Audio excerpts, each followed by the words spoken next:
बारामूला में आतंकियों ने सेना की गाड़ी पर हमला कर दिया। इस हमले में सेना के 2 जवान और 2 पोर्टरों की मौत हो गई।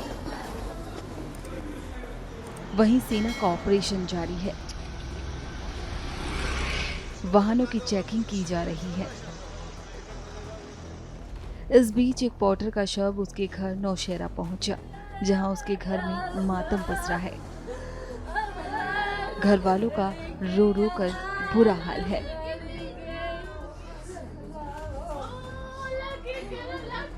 वहां मौजूद लोगों ने क्या कहा, सुनिए। ये जो नौजवान है ये बेरोजगारी की वजह से बहुत परेशान हो गया था। मेरे पास कई एक बार आया कि मेरी कहीं सिफारिश लगवा दो, कहीं मैं पोर्टर ही जाऊंगा। मैंने कहा मेरे पास कोई ऐसा सोर्स नहीं है जहां पे आपकी सिफारिश में लगवा सकता हूं। लेकिन फिर जब इसके फॉर्म निकले तो उसमें इसने फॉर्म भरा, मैंने ही इसका फॉर्म ड्राफ्ट किया हुआ है। तो उसके बाद इसने फॉर्म भरा और कल रात को जब ये खबर हमने सुनी कि एक गरीब मुश्ताक अहमद चौधरी जो कि होंडी नौशहरा का रहने वाला है, इसकी मौत वाक़ा हो गई है। ये अफ़सोसनाक एक बात है क्योंकि इसके घर में इसका वालिद है जो कि कैंसर पेशेंट है, इसकी माँ बुज़ुर्ग है और इसको 3 साल का बच्चा है। कहाँ जाएगा वो 3 साल का बच्चा इस स्टेज पे, और इसकी जो बीवी है, वो भी बेचारी छोटी है। घर में कोई ऐसा सोर्स ऑफ इनकम नहीं है। इसके जो फादर हैं, उसको माहाना लगभग 10-12 हज़ार रुपया खर्चा आता है। उसकी दवाई पे या बाकी सब चीज़ों पे। आपने देखा होगा वो इस टाइम बिस्तरे में बैठा हुआ है। सिर्फ़ इतना बोलता है कि मुझे ये क्या हुआ? मेरे ही साथ ऐसा क्यों? तो लिहाज़ा मैं इतना बोलना चाहूँगा कि अब तो हद हो गई। वही जानता है जिसके घर से उसका बेटा निकलता है, जो घर वीरान हो जाते हैं, वही इस चीज़ की पेन समझ सकता है। तो इस वक़्त इसकी हालत क्या है? घर में कोई सोर्स ऑफ इनकम नहीं है, कुछ भी नहीं है। तो मैं हुकूमत को भी इसके साथ-साथ ये कहना चाहूँगा कि जनाब इंसाफ की ज़रूरत है। इसका घर इस वक़्त उजड़ गया है। घर में कोई सहारा बाकी नहीं रहा है। इसके घर के बारे में, इसके बाप के बारे में थोड़ा-सा ख़्याल रखें, जो कि एक कैंसर पेशेंट पिछले 2 साल से है। कल रात 2 दिन पहले वो हॉस्पिटल में एडमिट था, जहाँ पे उसको ब्लड चढ़ाया गया।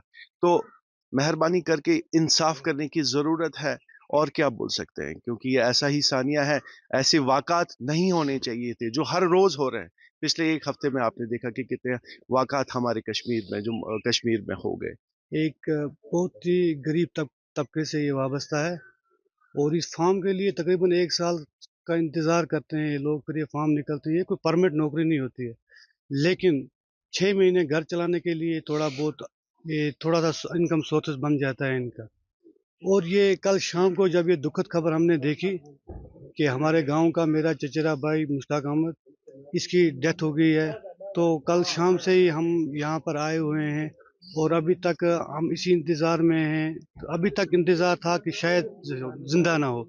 अब पूरी कन्फर्मेशन मिल गई है कि उसकी डेथ हो गई है। इसका बाप जो है वो सीए पेशेंट है। दिन में उसको 2,000 का या 1 महीने में 15-20 हज़ार का उस पर खर्चा आता है। कल शाम को वो बारामूला से आया, अस्पताल से खून ब्लड उसका जो है वो कम होता जा रहा है। उस ब्लड भरवाने के लिए उसको भेजा गया था और जब वो घर पहुंचा तो घर में पहुंचते ही ये दुखद खबर आई कि उसके बेटे की मृत्यु हो गई है। तो बड़ी अफ़सोस की बात है, बड़ी अफ़सोस से कहना पड़ता है कि गवर्नमेंट को ऐसी चीज़ों पर काबू करना चाहिए, क्योंकि ये गरीबों के घर उजाड़ रहे हैं जो लोग, इन पर काबू पाना चाहिए था। और हम क्या कह सकते हैं, इसका एक छोटा बच्चा 3 साल का है, इसकी बीवी अभी नौजवान है, अभी वो 23 साल की है। ये घर पूरा का पूरा उजड़ गया। दूसरा भाई जो है इसका वो भी लेबर है।